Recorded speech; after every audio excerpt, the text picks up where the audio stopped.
Have you been lied to since childhood? That's how today's guest feels in a sort of kind of way. Coexists with us. Reverend Mark enlightens us about codependency.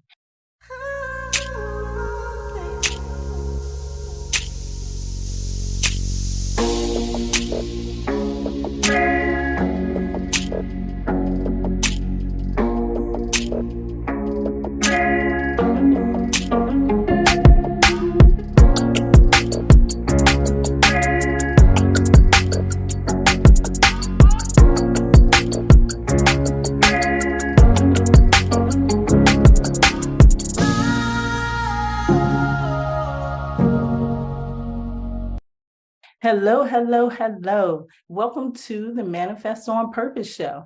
I am your host, Kimberly, and today we have a very special guest here with us that's going to be sharing some information today that will be transformative. So I advise you to sit up and listen because this information is going to be something that you can use to transform your life in a very great way. Reverend Mark. How are you? Hello. How you doing? No, Mark, no. We got to take it back from the top. You have to greet us the same way you greet us on YouTube. Okay. Mark, how are you? Hey guys, how are you guys doing? I'm so happy to be here with you and so honored to be here and talk about this because this topic is so important. You know what, Mark? I'll take that. I will take that. But you know what I was looking for? I was looking for peace. Peeps, okay. Perfect. I didn't know how formal you wanted me to get with it. Okay, perfect. Okay, And we perfect. That's keeping fine. all this. Okay, I love it. All right, perfect. Good. Okay, all right. I'm ready. Marcus. Peeps, Now what's that's up? Mark. I'm so happy to be here. Now that's Marcus. That's the Reverend Marcus. I know. Thank you for being here. I'm so excited to have you here. And I want to tell you why. This is something that you don't even know. But today I'm going to share this secret with the viewers. Okay, I've been stalking your page, Mark. You didn't know that. For over a year and a half ago. A year and a half ago is when I first discovered your page. The Manifest on Purpose was just a solo show then. And I ran upon your page and I connected with the content there. It sounded like a lot of the things that I believed in. Then I found out we had the same alma mater. So I was like, okay, I got to follow this guy. I heard something, and I say here because this is something I don't share.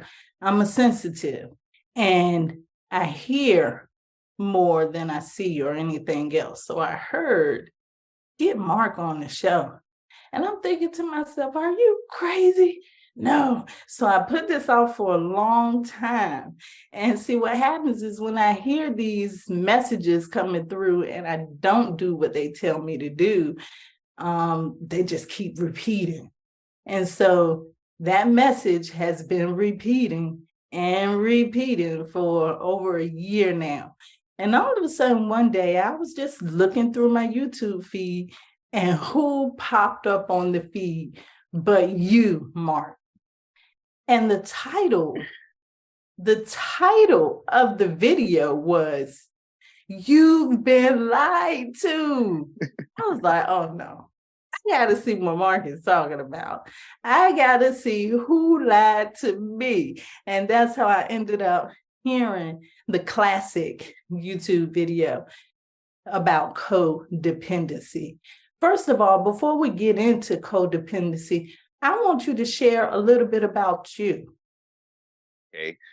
Well, I'll start off by saying thank you for having me on and thank you for sharing that because I did not know that at all. And it's such a blessing how spirit just aligns things and when you hear the call and you listen to the call and how things just play That's so divine, and I love hearing that story. So thank you for sharing that, because that means so much to me, so much to me.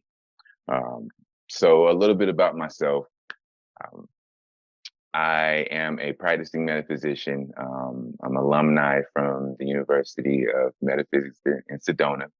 I'm ordained minister in the International Metaphysical Ministry. I'm also a Reiki master. I'm also um, a mental health advocate. So I also work with physicians in part with the holistic aspect of bridging the gap between modern medicine and ancient teachings and understandings of the things that, have always been around, but now are coming back to light in a way that gives us the information and the availability to the information to actually bridge the gap. So I call myself a practical spiritualist. I love to take what I get from up there and bring it down and apply it to not only my life, but to help everybody as a collective live better and freer. That's kind of deep. A, a practical spiritualist. That's one of the type of spiritualists I don't hear too much about today. Mm-hmm. There's so many labels and stuff placed on spirituality. Nobody really talks about being practical. So kudos for that. Okay. Codependency, that's a word that's been thrown around a lot, but with the word, not too many talk about what this word means and the impact it can have on our lives. Can you share with us what codependency is? So for me, in terms of understanding codependency, it's when you are relying on your needs on another individual in terms of placing your life in their hands, your emotions in their hands, your actions in their hands. The way that you go about living has to do and based off of what somebody else is dictating or um, influencing you, because you can't make any decisions on yourself. You can't do anything by yourself. So you're dependent on someone else, which is where that code comes in. And a lot of the times that can be um, found in a lot of toxic relationships. Majority of the time, toxic relationships. You can also see it in a lot of family dynamics as well too, um, where you know you see people become enabled and then they start to latch on and then develop that codependent aspect where um, they can't function without another person.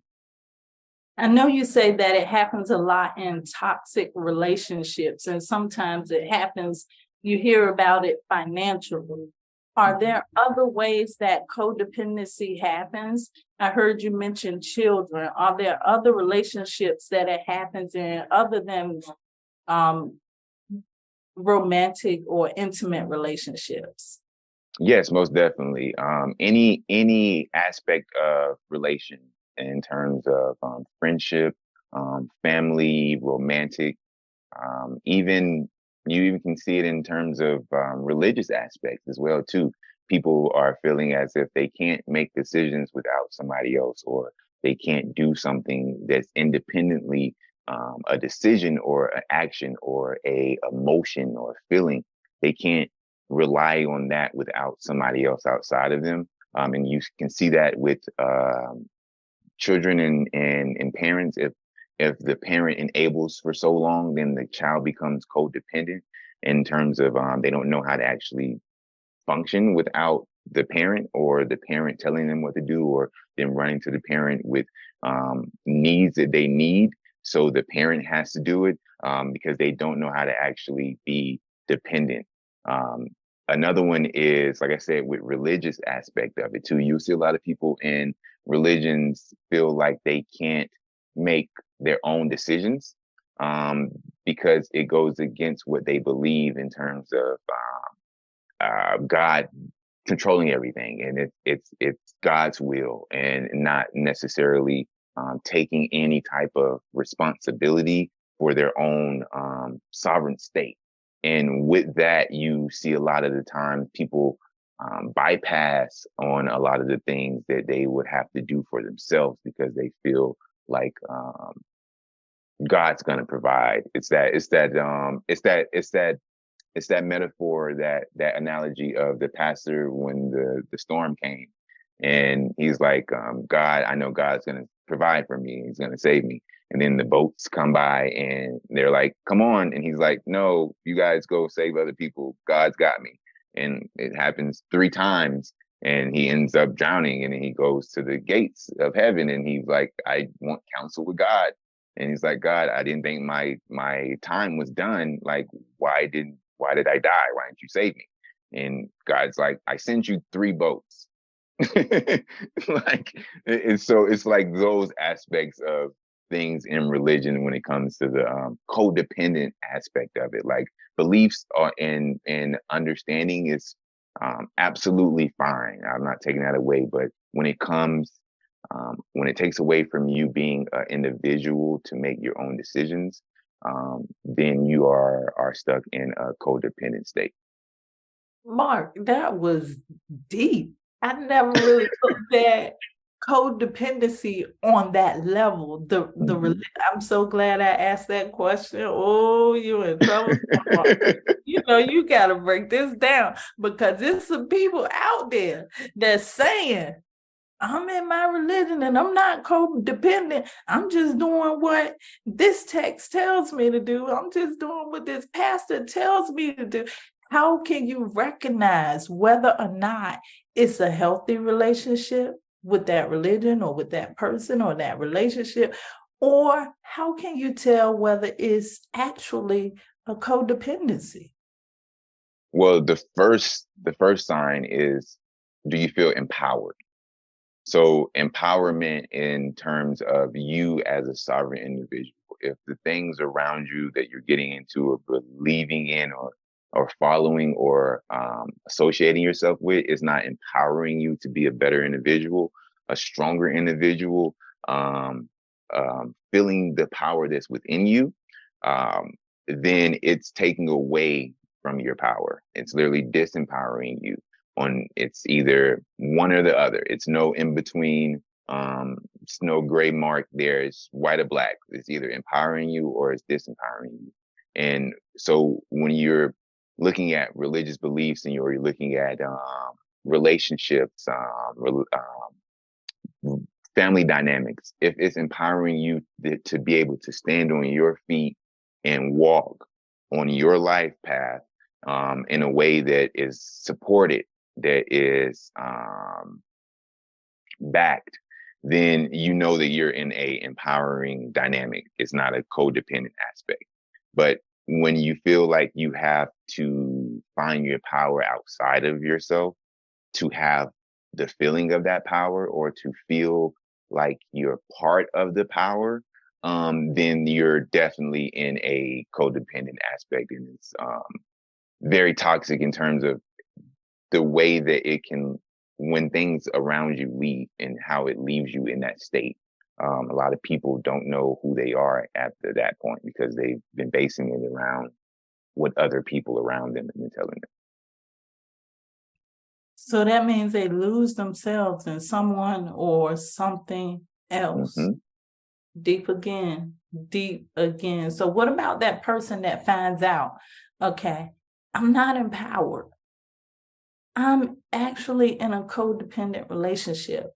What do you say to that person? What is the first step from them to move from being unempowered to self-empowered? Well, recognition most definitely is the first step in terms of understanding and being aware. That awareness allows for the room for the change. You know, when you're aware of it, you're not moving so fast that you're not aware. So when you stop and then you can look, now you have ample amount of time to make any decision of whatever choice you want, of whatever way you want to go. So that's a great catalyst for that change aspect to actually come up to when you realize that you're in that, and then you want to recognize, well, why am I in that? So then you see not necessarily at the person or the individual around, you go inside. You go inside and you see what aspects of yourself are you feeling limited on, or you're feeling not worthy of, or you're feeling like you don't have. or aspects or skills or whatever it may be that you're lacking, that you're looking and trying to obtain in another person or another thing or another aspect outside of yourself, because everything that you need is within. Even though um, we are communal beings as human beings, and we need each other. We need each other to empower each other, to see each other, to understand one another. But I don't need you for my everyday needs, if that makes any sense. I don't need you to take a step for me. I can only do that. I don't need you to breathe for me. I can only do that. Those are things that, you know, the sovereign aspect comes into it. So when we are understanding the duality with that, yes, we need people, but not in a way that it's detrimental to ourselves or we're losing ourselves in it. It should be an empowering state in both exchange in those aspects of just basically sharpening each other instead of actually taking from one another. You're not supposed to necessarily take anything or go looking to take from someone. It's actually going to go give yourself to others in terms of what can you give. And if everybody's giving and giving and giving, no one's feeling like they're being taken from. But if everybody's taking, no one has room to even give because everybody's taking from them, you know? So it's just those aspects that you can identify for sure. That's a wonderful way of breaking it down. And I like it because you said it's not that you don't need other people. And what I really feel inside is that in order to be there or be in healthy relationships with others or things such as Hmm. religion, we have to first know who we are. We first Exactly. have to have that healthy relationship within. And you brought that out so perfectly. I couldn't have done it better myself. But let's talk about this video. Let's go back to this video because you know this video, right? You were lied to as a child. You know, the Hmm. reason why I love that video so much is because of all of the videos I watched from you. This is where I saw the most passion. There was times in this video that I had to say, did he just say that? Put the video on pause, went back, replay it, and said, oh, yes, he did. There was definitely passion fueling that video. What makes you so passionate about the topic of codependency?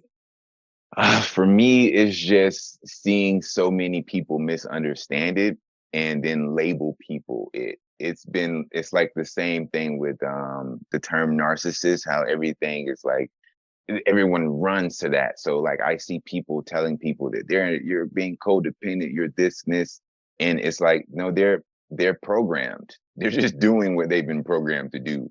Like they don't know any better. So they're not necessarily making a codependent choice. They're just doing what they think it's gender roles. Like they're not even understanding what dynamic they're actually getting into.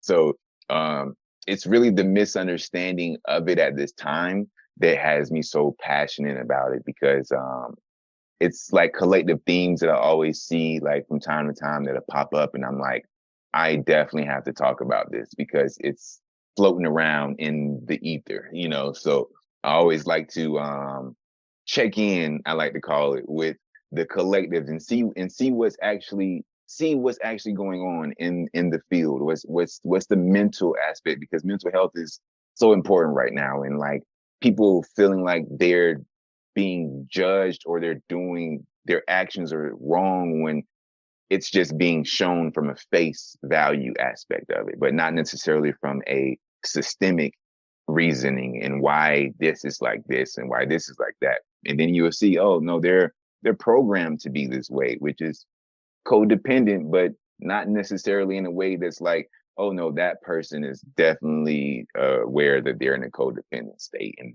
that's not healthy.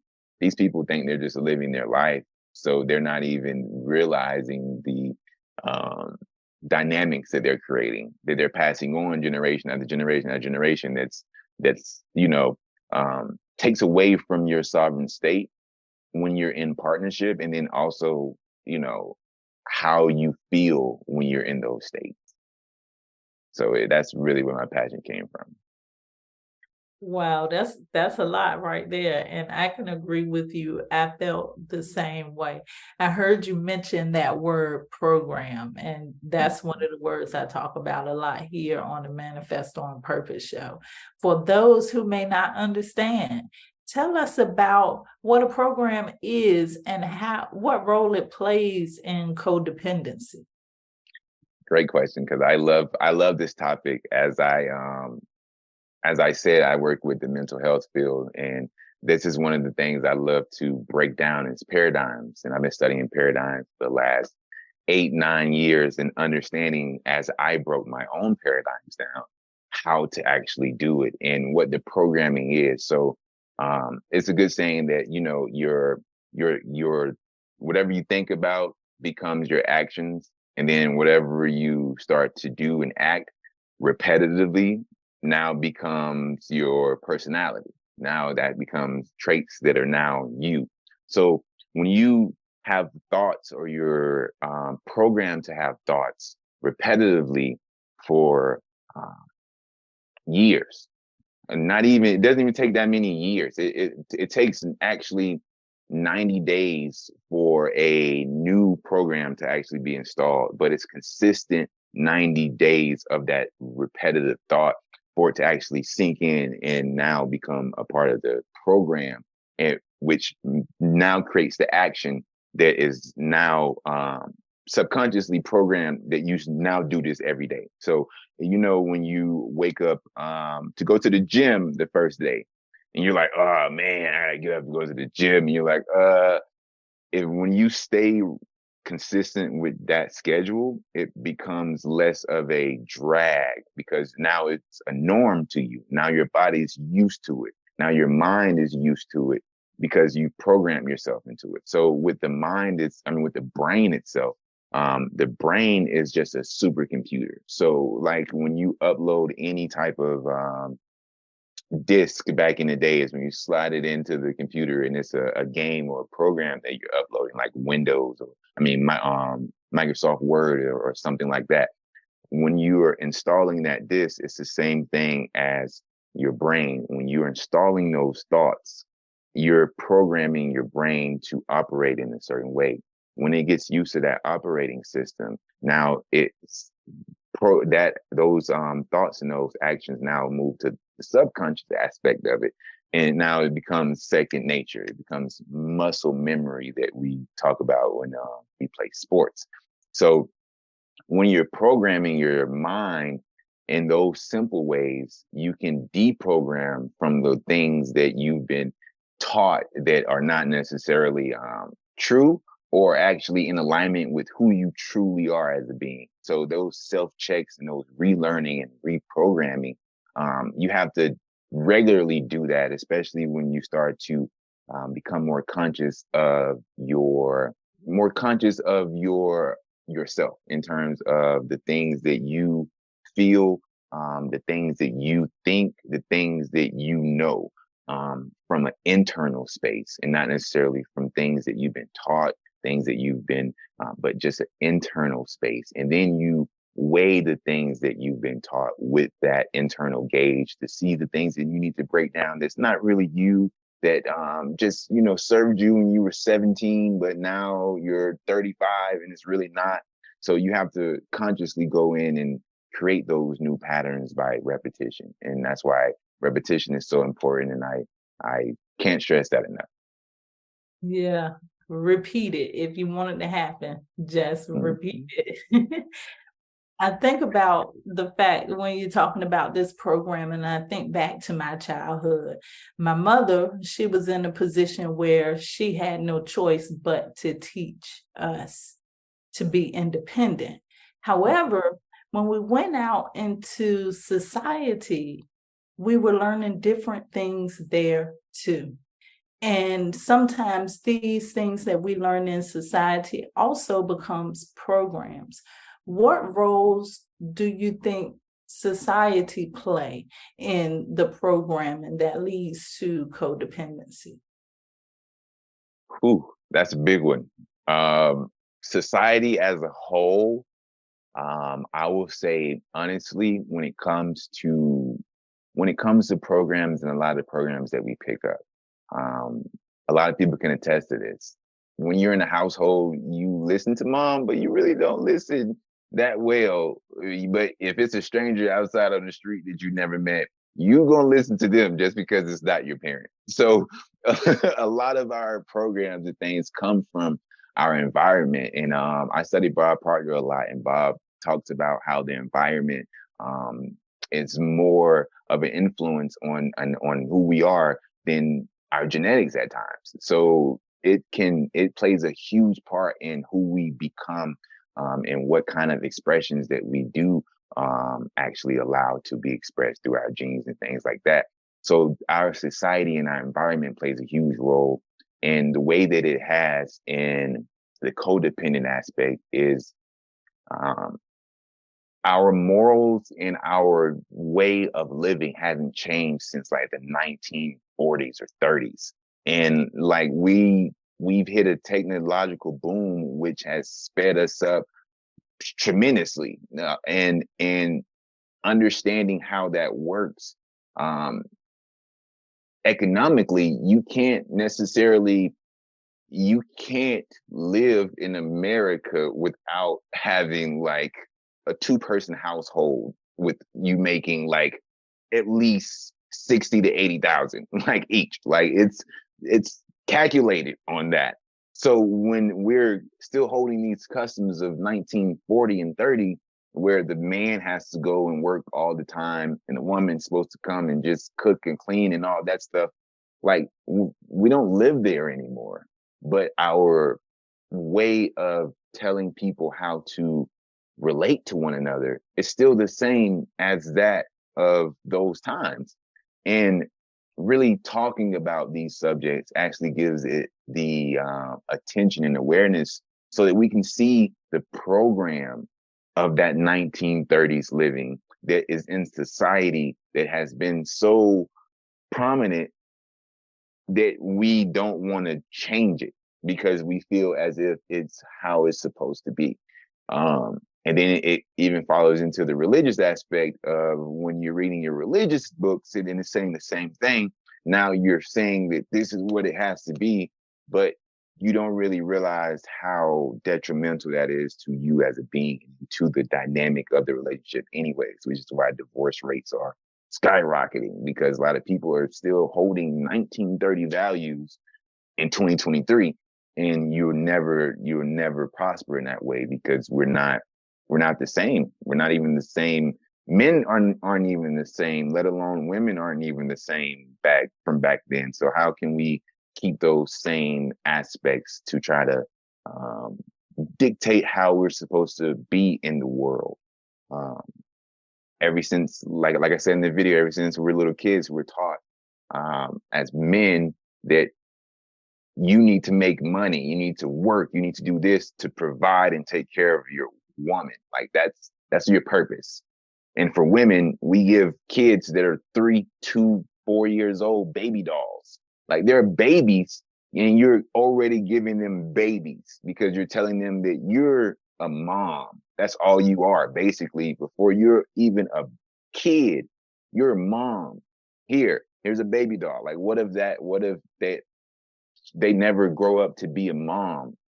What if something happens in terms of, they can't reproduce, now they feel less of a woman because now they can't give what you've been programming them into. This is what you do. You're supposed to nurture your. So we're setting ourselves up for failure in the long run because a lot of that isn't even a factor in our day life. Like nowadays, most people aren't even having kids, like both sides, because the economy. So we're really having to understand what society is narrating and what society is as a reality, and actually start to take away from the mess of um, the confusion, the old patterns, the old things, and actually make room for the new to come in to create new ways of living and new paradigms to pass down. And you know what's strange? I actually, well, maybe it's strange to other people, but not to me, but I actually consider that way of thinking as being religious in itself. And Hmm. I feel like it's a different situation for everybody. You just Exactly. can't clump everybody into one group and say you should be this because different people are here for different purposes. So I really think that we should look at this from an individual aspect and not how things used to be or how we were programmed to be. I enjoyed the way you talked about this today, but we're going to switch gears a little bit because I want to ask you about this book. I want to know if you've ever read this book called A Guide's Line to Grace 22 Base Spiritual Hacks by Reverend Marcus Brown. Have you ever read that book before? Let me see. Let me see. I actually think I heard of it. I heard of it. It's pretty good. It's pretty good. It's doing really good on Amazon, I see. Uh, Tell us about the book, Mark. Tell us about the book. so the book, so Guidelines to Grace actually came about from a course of videos that I was like moved to make actually in 2018.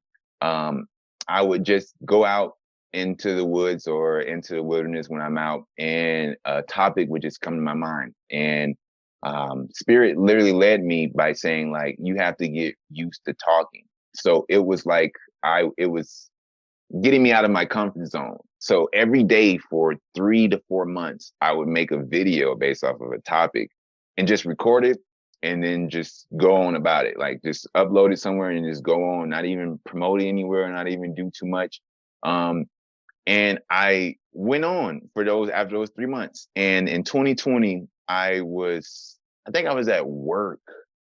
I think I was at work and um I was just sitting there and Spirit was like, you need to get those videos and transcribe them because they're all channeled work, to be honest with you. Like it's all basically a topic came to mind and I just go, oh, okay.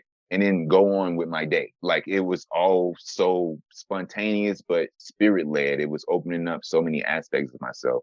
Um, so I got those videos transcribed, and I turned 22 into the first um, guidelines to grace, and then I have another one that's 22 to guidelines to power. But really, those are just transcribed videos of the spirit just really coming through. And I even studied the book. Like I have the book. I have both of them, and I have like highlighted like words next to it. Like I'm studying my own work because of how it came through me. I know that it's not just me, and I can't take credit for it. So that's why I'm like, it's the guide's lines. It's just I'm just the guide. I just wrote it. Or, it just came through me. But it's so intimate. It's so practical, and it's very direct. It's not like I'm teaching you. It's like I'm talking. It's like I'm sitting there and we're having a conversation and a dialogue that anybody from any age group and any level of their spiritual experience can actually grasp onto the information that's in it.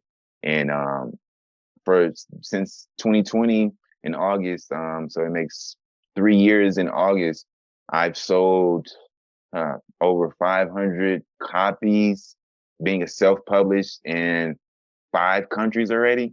So it's doing amazing. It's doing way more than what I thought. But like I said, it was more than me. So and always will be. So I'm just blessed to be able to deliver it and be attached to it, honestly. That's that practical spiritual for you. Hmm. And the information just flows. I have a question. And what's the significance of the 22? Ah, so I am also a numerologist. So I'm very big in numerology, and I'm a life path 33. So if you ever see me doing any of the things that like on my emojis or anything like that, I'll put like three emojis. So I'm very symbolic. It just comes with the philosopher alchemist that's in me. So I like to have certain things that are pop out in terms of numerology. So I have 22, and then the other one's 22. So it's the 44 aspect. Um, each book is divvied up into three sections too. So it's just those little things like that. Like I'm big on numbers, and I know that they mean a lot in the matrix aspect. So I like to play with it a lot. You know what? That's cool. And I'm going to tell you why I understand the connection now. In the Pythagorean system, my first name equals to the number 33.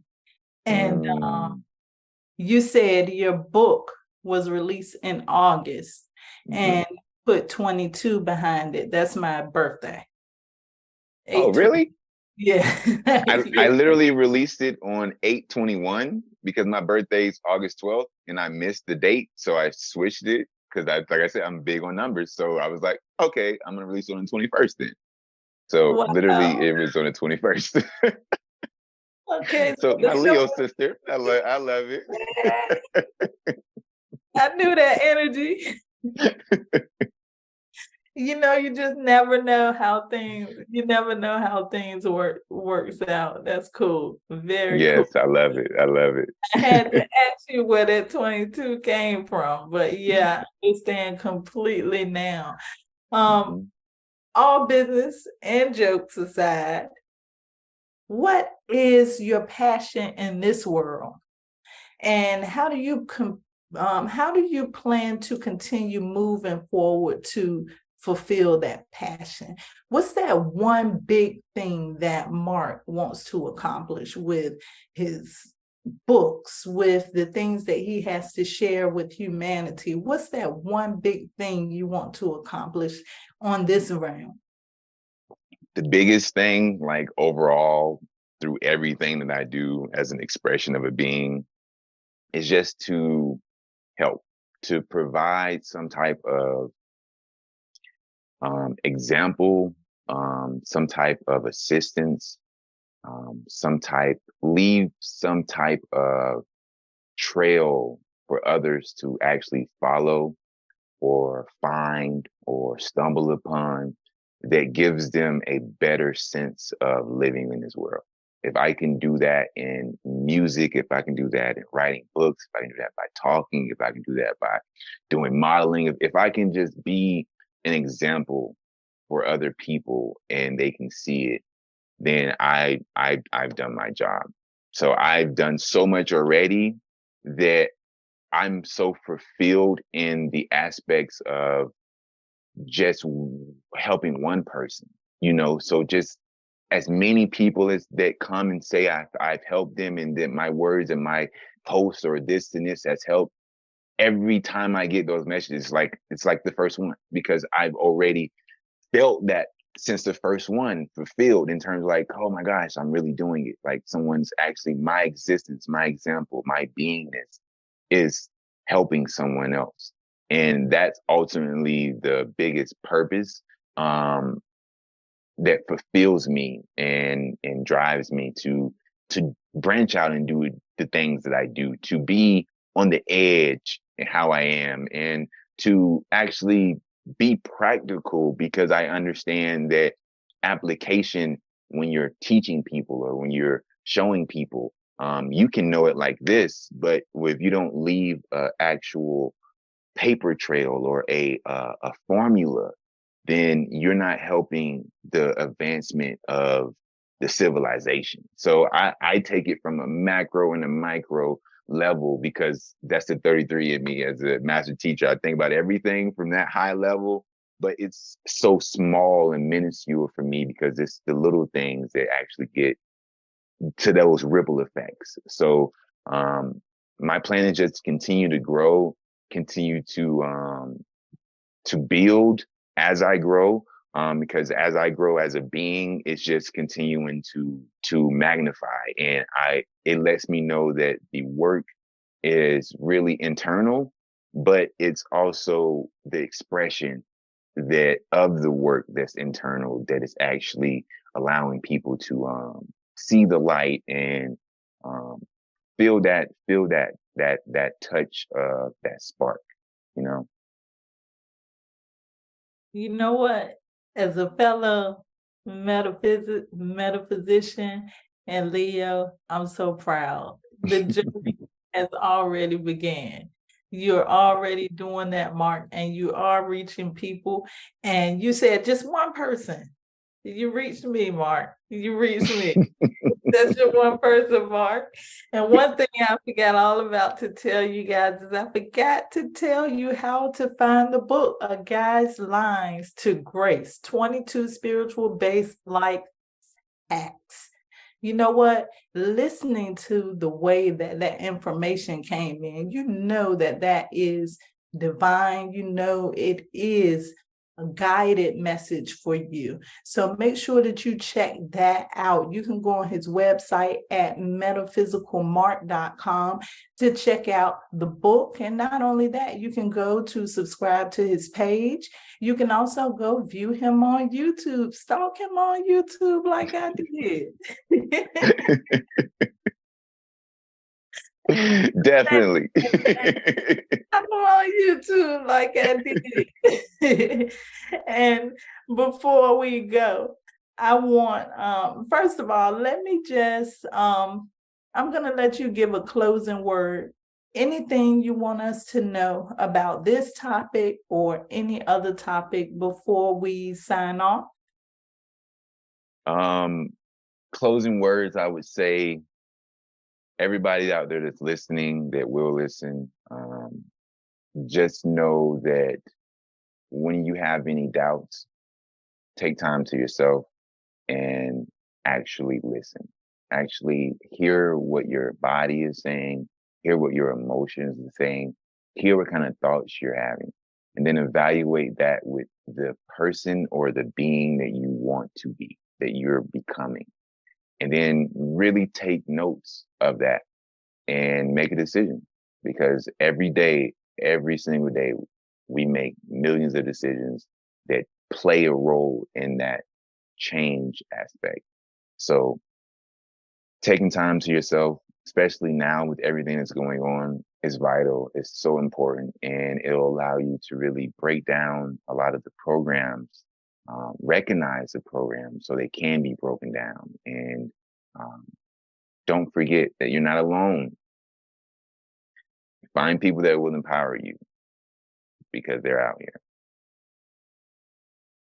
I just want to say thank you so much, Mark. You share so many words of wisdom here with us today. And I'm telling you, you got the link. You know what? I'm going to ask you here in front of all the viewers. Mark, are you coming back? Are you see you got this you got to say yes or no now. The Yes. viewers are here. Okay, you got the link. You heard them. Let's hold them to it. Mark, he's coming back. Thank you so much for sharing all of this knowledge with us today. It's surely been a pleasure having you here, and I look forward to talking to you again. Thanks so much and have a wonderful day. Thank you.